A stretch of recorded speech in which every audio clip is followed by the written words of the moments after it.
That's working. That's working.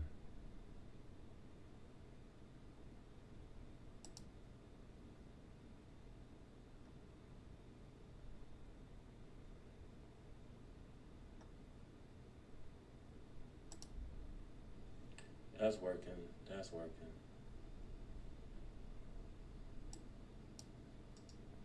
All right, maybe we in there now. No, Instagram froze again.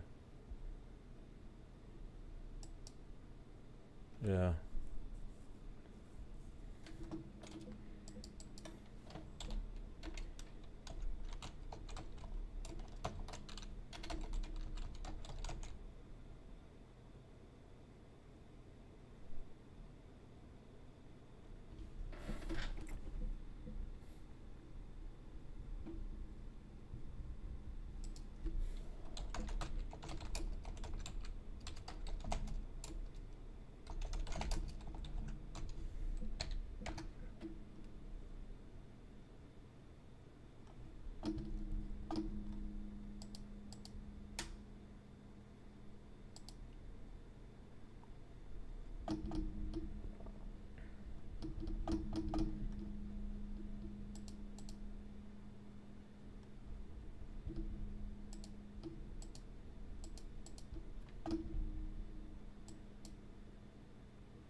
What the fuck? What the fuck?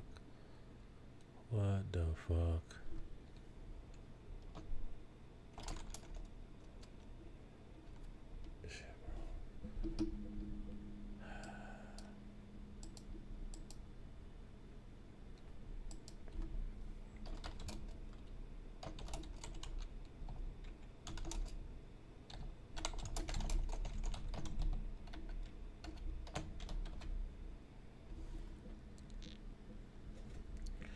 Am I frozen for you guys, or can you guys see me? Because if it's just frozen on my end, I'll just go with it.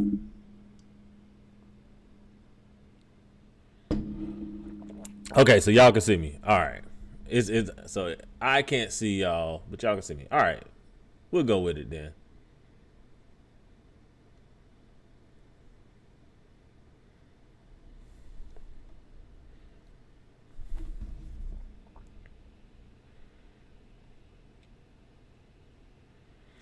All right, I'm Pastor Mike Will from Black Dads Club.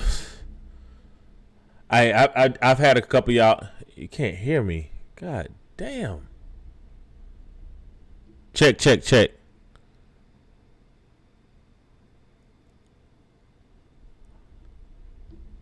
Can't hear me.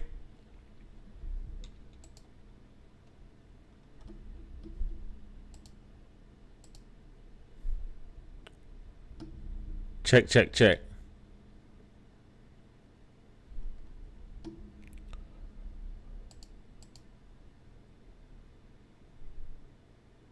Okay, Mimi says she can't hear me. All right, so y'all can see me, y'all can hear me. It's showing. All right, it's showing frozen, but y'all can see me, y'all can hear me. So we gonna go with it. We gonna go ahead and rock with it. Pastor Mike Will, Black Dads Club, new pod dropped today. Topics we checked on today. Let me pull it up real quick here.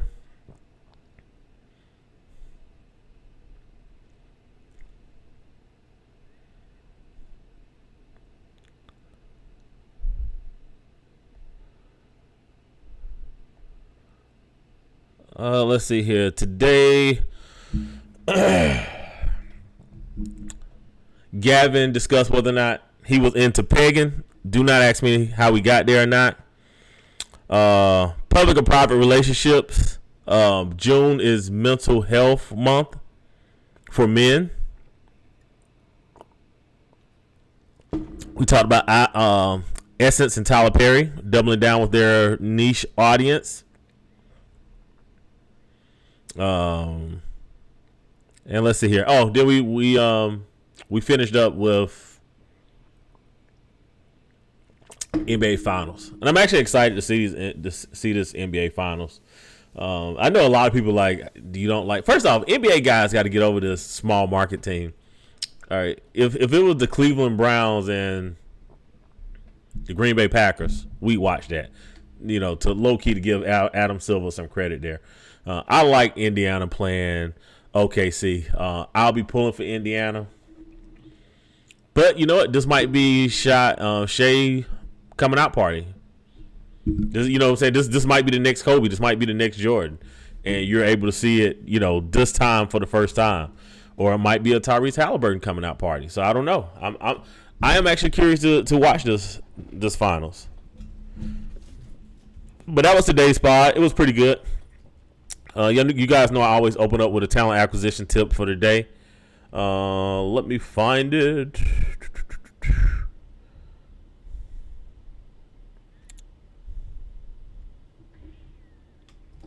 Look at this screen. I have no idea why this is doing though. Talent acquisition tip for today. I know I go through this every week with you guys, but I want y'all to understand how important it is. Make friends with your recruiter. And if you lie to a recruiter, remember your lie. Please remember your lie. Because the recruiter talks to the hiring managers or the hiring directors and sometimes the hiring VPs. Recruiters are probably the only people in the organization that are not on director level and the organization knows their first name. So if you tell a little white lie, right? Or if you're saying to yourself, well, I'm going to lie to the recruiter, and then just to get to the hiring manager, then I get to the hiring manager, I'm going to say something else, or I'm going to blame the recruiter, say the recruiter never told me something. The recruiter and the hiring managers are talking all the time. And recruiters cannot afford to put liars in front of hiring managers because, again, the hiring managers or hiring directors are the recruiter's clients. So they have to make sure that they're good with their clients. If you are going to tell a recruiter a lie, please remember that lie. Because what happens is the hiring manager reaches back out to the recruiter and says, hey, such and such told me X, Y, and Z. Is that what they told you? And the recruiter is pretty much, again, right, because this is them on every job. And the recruiter's they're not going to throw you up under the bus. They're going to tell the truth. Most recruiters, if they screw up, they be like, you know what? My bad. I should have told you that. But in most cases, the recruiters, again, are on first name basis with all the hiring managers, all the hiring VPs. Because they have to. Because when the hiring manager upset, they don't go to the recruiter's manager. They go to their manager or their director. And their director don't go back to the recruiter's director. They go to the VP. So again, all recruiters are damn near on first name basis with every C-suite person in their organization. They cannot afford to get along with your lie. So if you do tell a lie to a recruiter, I am telling you, please remember your lie. Write it down. Write it on a piece of paper and make sure you stick with that lie until you get hired. After you get hired, nobody's going to care. You pass background check, nobody's going to care. But until then, keep up with the lie. All right? That's my recruiter tip. And I get it. We all come in, we embellish a little bit. We say that we were senior when we wasn't. We say that we was management when we was doing managerial duties, but we never received the official title. I get it. It happens. No one's going to blame you for that. But you have to you have to maintain the story. You have to. All right, let's hop into tonight. So I'm not going to be able to see this, but I hope y'all are able to see it. Now, I did get a request. I got a couple requests, and I'm going to be honest. I am not going to be able to. I'm not going to discuss what a couple people have asked me to discuss. But what I will do is make it fun and funny, as we oftentimes do.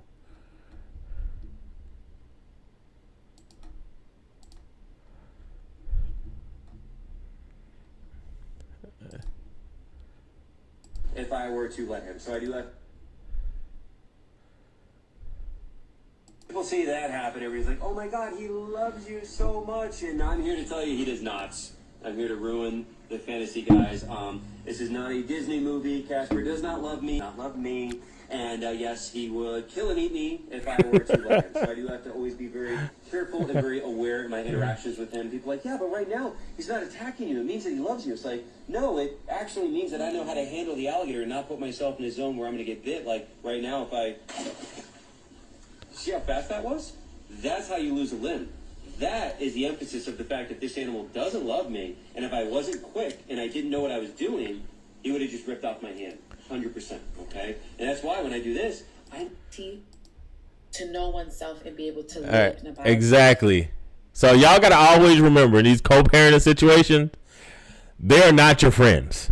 Okay, and I think men get caught up into this believing that the woman that you met or the woman that you married is going to be the woman that you're going through a custody fight with. It is not. Hence the title today of today's pod, right? She's not your friend. Okay, y'all have to remember that whenever you are in these situations where you parented. And I played that because quite a few people was asking me. They were like, hey, are you going to discuss the DDG and Haley situation? And the reason why is because of tweets like this. And you know what, guys, I actually figured out what I'm going to do. What I'm going to start doing is playing. I'm going to just start going through my Twitter feed for the Wednesday Night Live. That way we can talk about things that I may have missed during the week.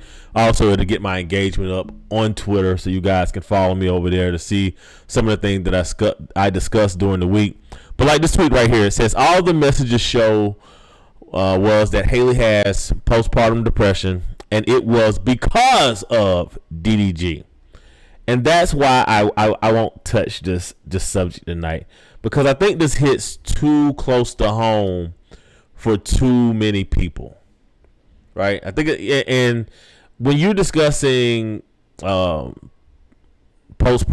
or when you're discussing abuse, you're discussing DVs, possible DVs, there's no nuance on the internet. So to the people that ask, hey, are you going to discuss the Haley and DDG situation? I am not.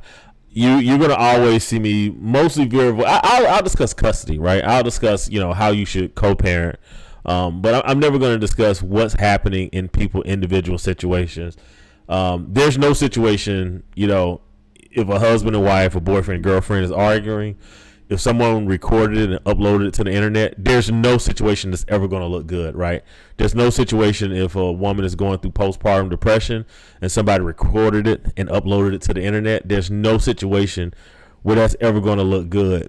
So until we mature as a community and can have conversations of responsibility, accountability, caring, catering, nurturing, in our environments and what that looks like, until we're able to have those conversations, there's really no place for me to give opinions on, people that are enduring situations, suffering in situations, going through things, honestly, just being human. They're not the first couple to experience this.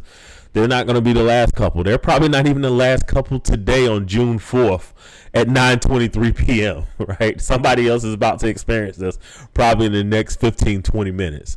So it's not going to ever be a conversation I'm ever going to have. It's not something that I can ever take sides on. Now, if you ever talk to me in person, if you ever sit down next to me, we're having some cigars, we're hanging out, and you want to know my opinion on it, I'll give it to you. But will I ever give it to you on a public forum, on a recorded line? I'm not. We're just not mature as a community. We're a pretty trash community right now, if I'm being honest. I'm gonna try to not go in on black folks tonight. I'm not gonna do that.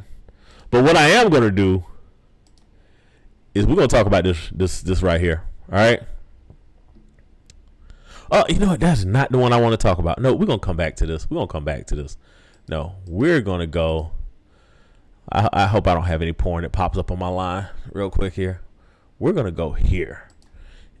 This is what I want to talk about. Where is it? Here we go. This is what we're going to talk about. Me no black. Now, y'all see the name right here, right? I haven't added the sound yet. Y'all see the name here, right? This is Governor Wes Moore. Now, everybody's saying that Governor Wes Moore should be the next president of the United States, right? Black guy. And I have to laugh because this is just so in the playbook. Kamala did the same thing when she ran. Kamala, whatever y'all want to call her. Indians say that name is pronounced Kamala. Proud of my Jamaican heritage and proud to celebrate all of the Caribbean community that brings to the I can't stop laughing because I just all that the Caribbean community brings to the state and this country. I am proud to take the time today to honor all Caribbean Americans due to make our state stronger and more prosperous. Caribbean Heritage Month.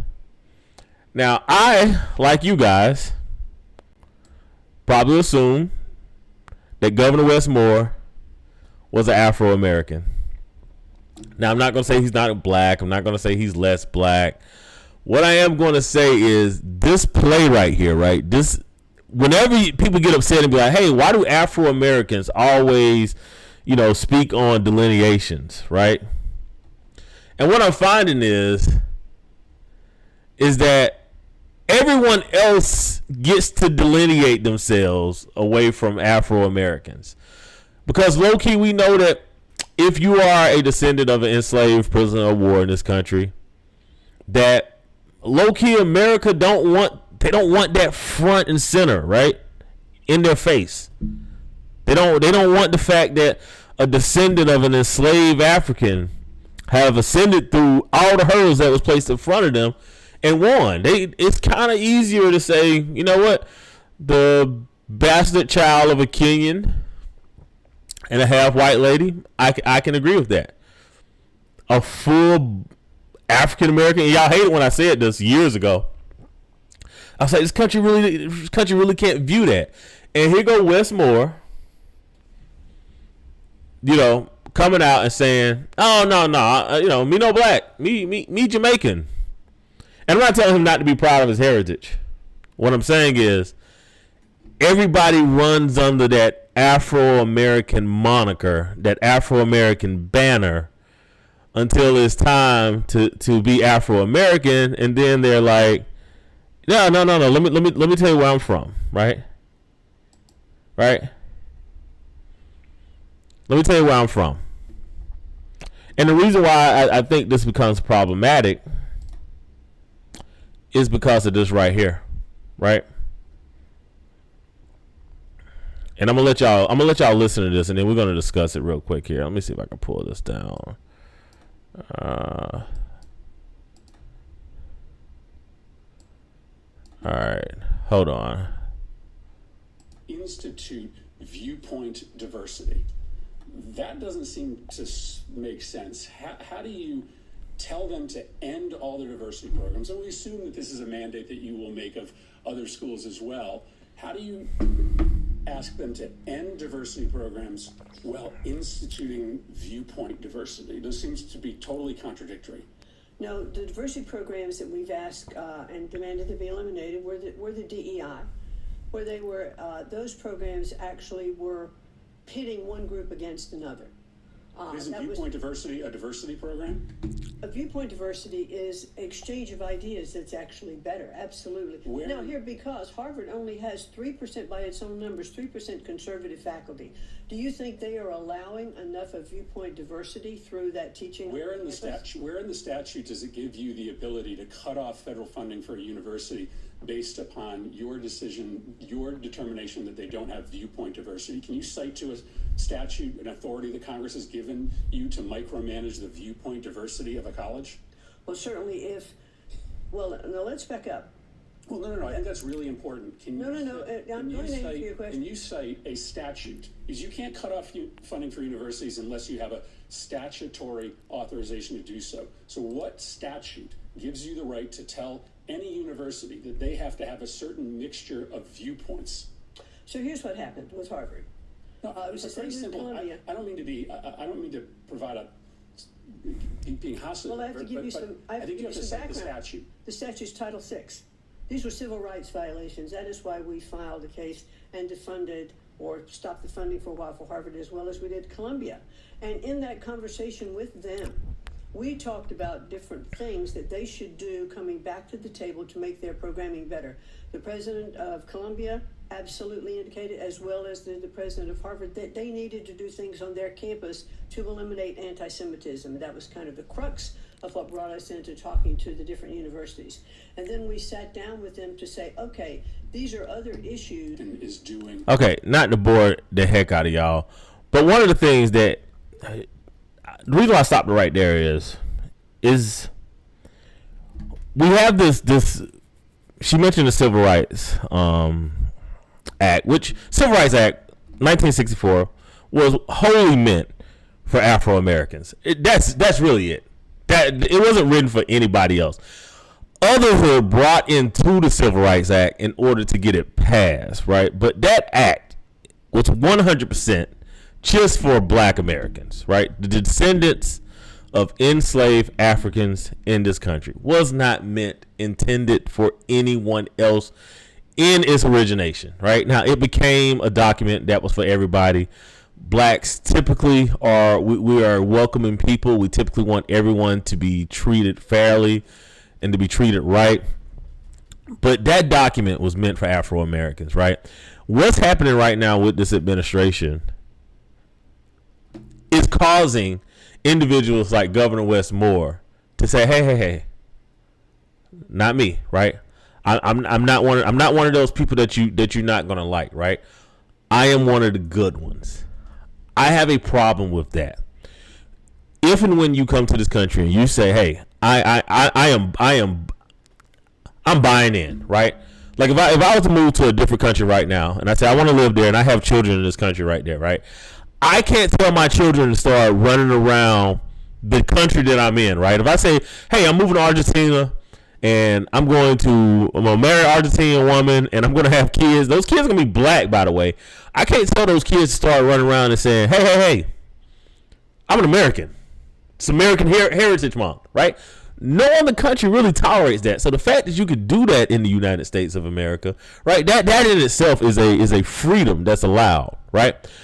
But if you are assimilating to a certain people in this country, and Governor Wes Moore has never ran as a Jamaican, ever, right? But when you put this out with this administration that's clearly saying, hey, we want to get rid of all color diversity, right? We want a diversity in speech, right? And which they don't. They don't want a diversity in speech. These people don't do anything that they say that they're going to do. What they want to do is to be able to push their whole agenda in, right?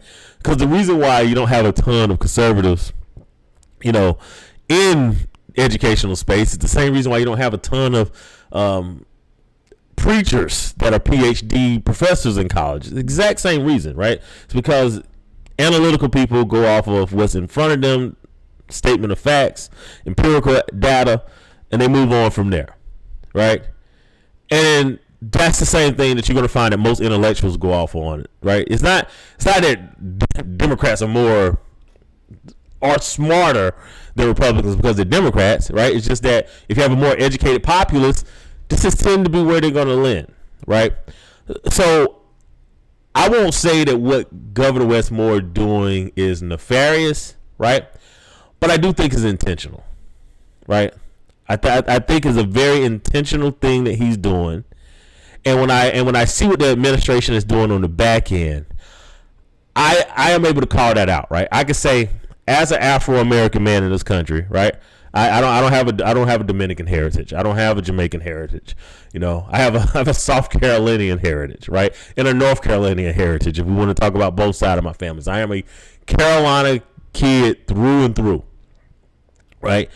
I could say to others that come in, play off my good name, play off of what my ancestors have built here, and say, hey, the moment that you decide that you no longer want it, and you decide that you want to ascend to a higher level, that you just discard what my ancestors and forefathers have came and put in before us, what allowed you to be here, if I'm being honest, right? Because it wasn't a lot of immigrants. Most immigrants have gotten here from 2004. Now, obviously, Wes Moore has gotten in prior to that, but that was a very, very small percentage of people. And that is something that my ancestors fought for, right? Your ancestors did not get here and then fight for it. My ancestors fought for you. So I'm allowed to say, especially during a time frame where people are just constantly, right, pushing out Black Americans, especially Afro Americans, out of academia. I want to push you out of the government. I want to push you out of the military. Whenever I see my people do it, right? When I see my family do it, right? It's almost like Caesar, right? Like everybody was stabbing Caesar, but when he saw Brutus stab him, he was like, "God damn, man, you too." Like they gonna kill him regardless. Like you don't have to get a stab in. You can just stay in the back. And when I see this happen, I hate when I see this because you're constantly saying to us like, "Hey man, why are y'all always delineating? Why do y'all fight?" And it's like, yo, because if we don't stand up for ourselves, you guys are clearly not going to stand up for us. And I have a problem with that. But I'm gonna get off my soapbox on that. And I'm gonna finish off with something a little bit funnier tonight. Y'all know in the pod we talk about dating a lot. And one of the things that I think that we need to become better at in dating, let's see here.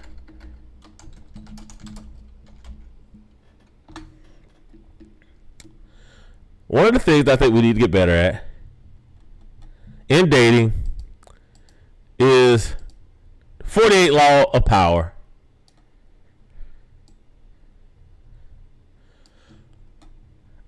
The advice to avoid the unhappy and the unlucky.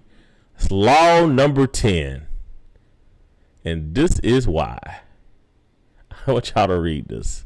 I want y'all to read this with me.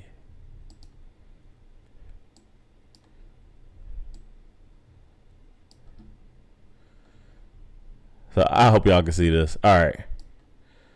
I just realized you can't date people that's in survival mode. This girl car broke down. Has been broke down for over a year. I need you to remember that part right there. She's been dating a man that has been picking her up and dropping her off to and from work. His car has been broken down for 2 weeks, and she has been in a different man's face so she could get money and rides. All it took was 2 weeks. All right. This right here. Avoid the unhappy and the unlucky. One, you could say, hey, don't date broke people. But that's too generic. That's too generic. Because, hell, we all broke right now. This economy is trash. All right? But what I can say is there's people that are more organized than others. Right? This guy has been picking her up and dropping her off for a year. He probably done ran his car down, running behind her. And in 2 weeks, she has decided, I can't do it no more. It's not enough for me. Let's see here. She been telling me a story. I'm like, girl, you ain't even give bro a chance to get on his feet. He been introducing her to his family, and she just spent the night with someone else. But it was 5 hours ago. 2 weeks.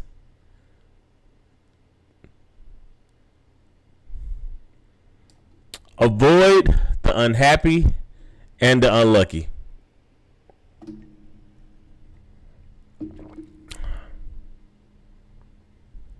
But that's all I got tonight, man. I didn't have too much. Y'all have anything y'all want to discuss tonight before I get out of here?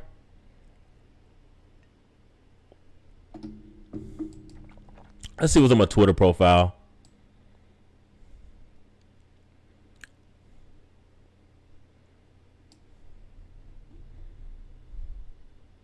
Oh, you know what? I got one more.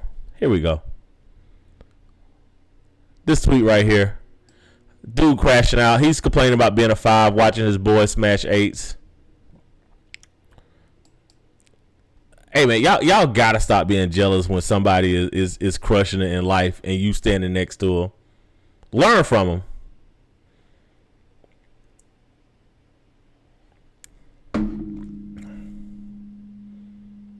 Oh, this was crazy.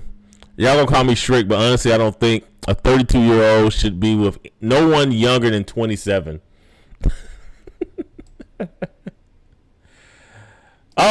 Oh, no. Here's a good one. This guy right here, girlfriend's job, slammed her into the car, basically kidnapped, right? Let's see it. Logan Calloway know each other, but did not say how. Anyone that sees Calloway should not approach him. He could be dangerous. Call 911. Now, one of the things that I get tired of is that anytime a black man does something, it's like, man, black men are really, really dangerous. But anytime someone else does something, it just rolls off the back, right? It's not black men. It's just, oh, that guy. And that's all the productive black men are asking for. That's all the top third of men are asking for. We're literally just asking that we are not accountable for all black men stories. This one was pretty trash. That Antoine Fisher movie is just The Color Purple for niggas. All right. Now, I would like to point out, as many people did in the comment section, The Color Purple was fiction, and that was written by pretty sure Steven Spielberg. No, Allison Walker wrote it, but it was produced by Steven Spielberg and somebody else. Right? Yeah, divester Allison Walker, by the way. Right? Antoine Fisher was a real person, and this is right here. And I'm gonna leave here tonight because I'm gonna end up saying something that is gonna get me like banned off of Instagram. But what I want to point out is the person that posted that Antoine Fisher is just The Color Purple for men. What I want to point out is that is a guy that is saying that. That is a black male that is saying that. I can't even call him a black man. That is a black male that is saying that. And this is one of the biggest reasons why I say in our community that I can't be for everybody anymore. I cannot be for everybody anymore, right? I am only for the top third of black men, productive black men, and the women that want to marry them. That's it. Because we have too many guys in our communities that look like us, that are tatted up, that are dreaded out, that are tall, that are workout warriors, and they're worthless. They're sorry. They're effeminate. They're not masculine. They like piling in on the toxic cesspool, which is Twitter and Instagram, and just kick in productive black males' backs because that's the easiest way to go viral without any sort of repercussions, right? Like you can't get on here and talk about, those who would not be named, right? You can't get on here and say what you want about them. You can't get on here and talk about, white women, right? Conservative or liberal, right? And just go in on them and talk about them. You can't get on here and talk about, any demographic except for black males. And I have zero tolerance in our community for black men that bash black men. I kind of give everybody else a pass because I'm like, I kind of get it, right? I kind of get it, right? If you're a misandrist, I kind of get it. I'm not going to engage with you. I'm going to block you, but I get it, right? I get when bigots go in on black men, right? I get it, right? You know what I'm saying? Like, most of the time these people are so hurt that they gotta go where they think they can hurt other people, right? I get it. But when people who look like me are going in on me, bro, you are a scourge to the community. And you have to be, and the thing is, you should be dealt with, but we can't do that. And this is why I got to get off here, because what I want to say and what I'm trying not to say. But what we have to do as black men is separate ourselves from individuals like that, right? Because again, right, you think that's funny, right? Antoine Fisher is probably one of the only movies where I like doing it. I'm sad. I'm choked up at the end, man. Like, who should have to deal with that? To want to serve the country and to be hurt and still ignored, right? And the story is almost forgotten, right? We're not even gonna talk about, the trauma that he endured or the abuse, right? Because God knows, God forbid a man, and by the way, this is Black Dad's Club, and it is male mental health month. But God forbid a man actually is dealing with things, right? He actually has pressure on him, right? And he's actually having to go through it. And then y'all think that shit funny. Worst guys in the world, man. And that's why I tell bros all the time, do not feel bad about differentiating. Don't feel bad about, as I call it, a tactical retreat, right? And finding other men that are like-minded and building in a community with men like yourself. Don't feel bad about that. Don't make any apologies for it, man. Like, the community, until we're actually able to say, hey, we actually want masculine male leadership in the community, you don't have to feel bad about withdrawing from it, pulling back from it. And that's all I got tonight. So sorry about the opening. Have no idea why it's froze on Instagram, but such is life. Things will not always go the way that you want them to go. But feel free to hit me up. New pod dropped. We'll probably be having